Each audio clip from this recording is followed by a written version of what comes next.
At one point, we heard ESPN say that the Chicago Bulls' worst mistake was trading for Nikola Vucevic.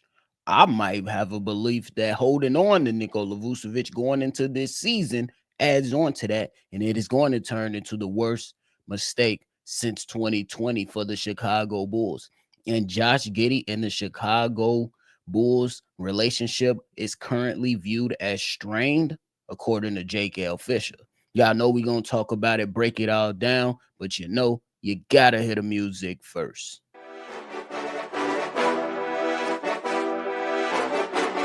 Cognac, gang.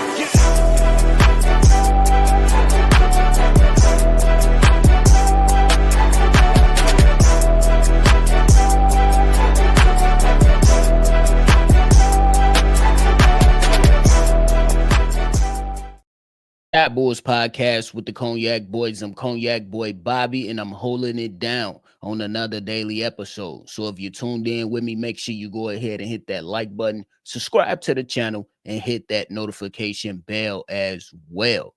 Now, look, y'all, I understand that when we talk about mistakes since 2020, one of the guys that's going to first come up is Patrick Williams, and I have no disagreement with that. It is definitely up there on the top of the list of worst things that the Chicago Bulls could have done.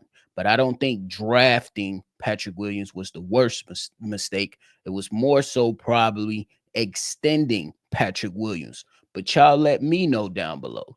Do you view Patrick Williams as being the worst mistake since 2020? Or should I insert Nikola Vucevic in there?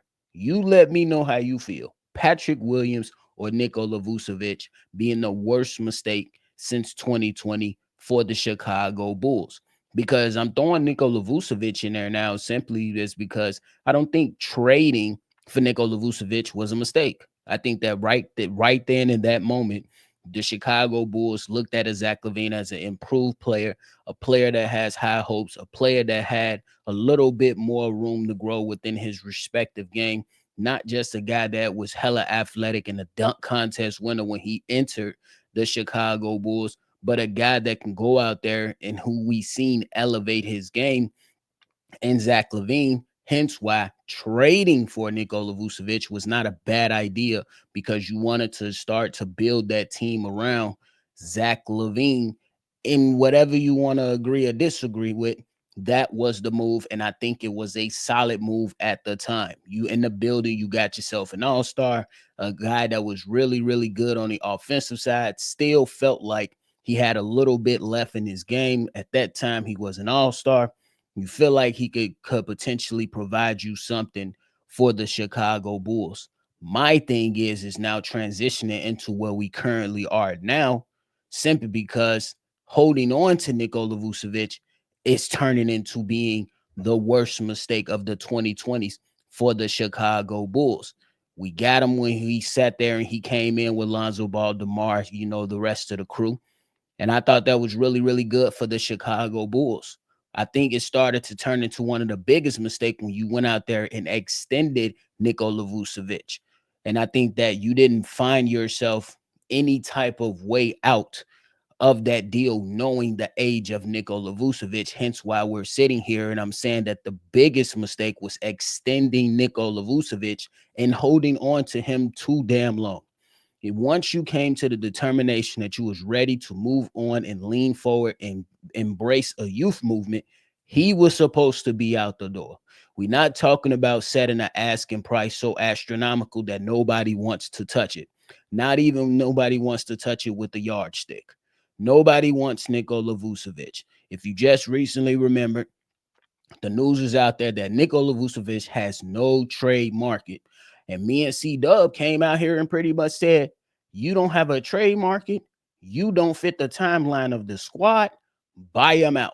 We was called everything but a child of God. Now, I ain't going to lie to y'all, but we still love y'all. But it sounded crazy then, but it makes hella sense now. Buy this man out. It is turning into a huge mistake to hold on to Nikola Vucevic simply because before January came, Nikola Vucevic was absolutely checked out, at least in my opinion. In my opinion, Nikola Vucevic was checked out from the Chicago Bulls. He had no interest of being here, and he did not want to simply play basketball. Once the young guys started to show up, Nikola Vucevic said, I want to go ahead and return my I don't give a fuck tickets, and I want to try to help the Chicago Bulls. But it still wasn't good enough. For the last 2 seasons, myself and C Dub have been over here on Shy Bulls podcast advocating for the Chicago Bulls to change directions when it came to the template of getting a different style of a big man, one that is more athletic, one that is more defensive minded, one that can actually not get killed as often in the pick and roll, and one that can be a threat in the paint if guys are driving by your guards, who we know are not the best defenders on this team. You look at where we are now with Josh Giddy. You're looking at Josh Giddy and you're saying, hey, Josh Giddy is not the best on ball defender. More than likely, players are going to blow by him. He already said it out his own damn mouth. He'll never be an elite defender. So how do you go out there and kind of cover that up? You get a defensive-minded big that can go out there and deter shots and block shots. Same thing could be said about Kobe White, who has improved a lot on the defensive side, but he still has his shortcomings. How do you help him?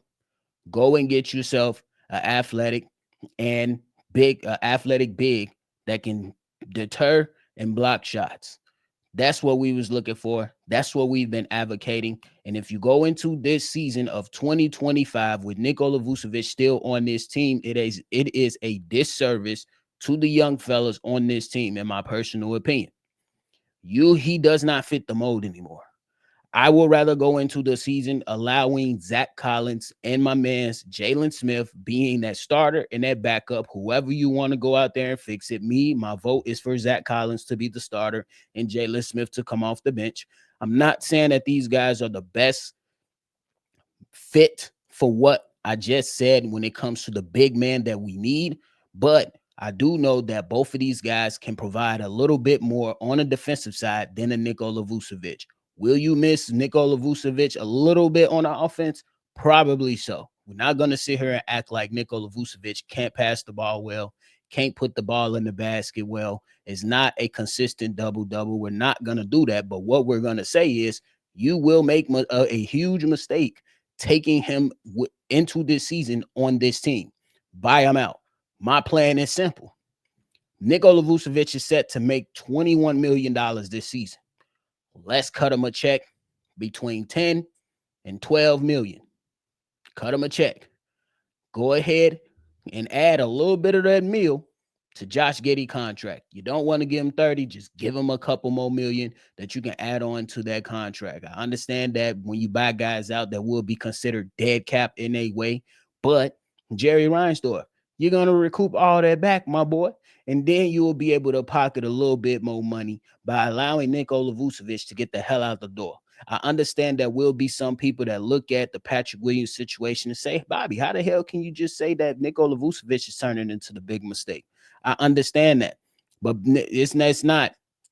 When you go to drafts, everything out of like the top 5 is a crapshoot. Like if we keeping it up in the NBA, same thing with the NFL. First round, you got all you guys. After that, maybe a few into the second. It's a different type of story. But when it comes to Nikola Vucevic, we say trading for him was bad. Me personally, I don't think trading for Nikola Vucevic was a mistake because you don't necessarily know if the Chicago Bulls was going to even draft Franz Wagner, who a lot of people like to say, with that pick, the Orlando Magic drafted Franz Wagner. And they let go Wendell Carter. Come on, y'all. Stop acting like Wendell Carter is not a bum. But stop acting like he was just some spectacular talent that we let walk out the door. At that moment in time, he was not the Wendell Carter he is today, and it still ain't saying a lot. Let's call it how we see it. Franz Wagner, with the track record of this Chicago Bulls front office, we don't even know if we ever would have selected him. Keep it up. Don't make me relive some of those draft blunders that we just witnessed the last few years. You give them credit for Montes Buzelis, maybe a little bit, say they got lucky, cool. We look at Noah Essengay and we'll wait to see what that is. But the biggest mistake is giving Nikola Vucevic that extension without any way out, a fully guaranteed extension, knowing how old he was at the particular time, and refusing to move off of Nikola Vucevic. That's the biggest mistake. You have to move off of this guy. There is no other thing to say about it. He has to go. It's really that simple. He does not fit the timeline. He does not want to be here. He said it himself. But in other words, he wants to go play for a contender. He wants to go try to have an opportunity to go play for a championship. So buy his ass out and let him go. It's really that simple. But hey, my man's Josh Giddy. We move on into talking about him. Now, according to Jake L. Fisher, and I'm paraphrasing here, Josh Giddy and the Chicago Bulls are staring each other in the face in this question. Hey, who gon' fold first? Right now, it's viewed that the relationship is kind of strained. I say it's just a negotiation thing that's going on. And if anybody's want to talk from either side, my belief is that they just throwing out a bunch of wolf tickets. I think that once the ink dries on whatever the deal that is, the relationship is going to be good as go. It's going to be good to go. I think it's just a negotiation tactic to say, hey, we're strained. Or unless, if it's Josh Giddy's side that came out and said a few things and Jake L. Fisher, you know what I'm saying? Or if he talked to some representatives within the Chicago Bulls and they say, yeah, our relationship is strained. They trying to put pressure on each other to try to get a deal done that makes sense for both sides. The Chicago Bulls want 20, Josh Giddy want 30. I don't understand why we can't come in the middle to say, hey, 22 to 25 million. Let's go ahead and get it done so we can go ahead and play basketball. Now, the expectation is for a deal to get done in August when both sides sit down a little bit more, and we'll see what happens with that. But I'm standing on what I've been saying since the Josh Giddy trade has happened. You do not trade Alex Caruso straight up for Josh Giddy without having the foresight of believing that Josh Giddy will be here for the foreseeable future. It is absolutely stupid. And if Josh Giddy just goes ahead and side on a qualifying offer and walks out the door next year, that is going to be a fire. We already got fireable offenses for this front office, but I just think that just adds on to the stupidity of the front office. Personally, I look at that situation as being one of those situations where you say, no, bro. No, like you have to re-sign him. I understand everyone has their expectations on how much he's worth, how much he's not worth, whatever. You have to come to terms with him to have him for the foreseeable future. Whatever that dollar amount is going to be, you have to chalk that up to the game. It's not Josh Giddy's fault that you handed Patrick Williams a fucking golden ticket for being mid. It's not Josh Giddy's fault. It's not Josh Giddy's fault that you extended Nikola Vucevic without a way out. It's not Josh Giddy's fault. Josh Giddy is 22 years old. You knew what you was getting out of Josh Giddy before he even got in Chicago. What the hell you thought? That the Oklahoma City Thunder benched him, benched him for a reason in the playoffs, or said that we're gonna, have you play a lesser role moving forward if you remain with the team. Everybody knew that. So for a front office, you didn't know that. So it's not Josh Giddy's fault that you went out there and made bonehead mistake after bonehead mistake, not trading Andre Drummond, not getting off Zach LaVine sooner, not getting what you feel like you was deserving of in DeMar DeRozan, not getting what you were deserving of for trading Alex Caruso. You traded all these guys away, and a lot of these trades have left a lot of people feeling a little pissed off, including myself, because y'all could have gotten way more than what you have gotten from these said trades. And we already looking at the possibility of being play-in squad number 4. like going into the play-in for a 4th straight season is pretty much a big ass slap in the face for a team that is refusing to push forward.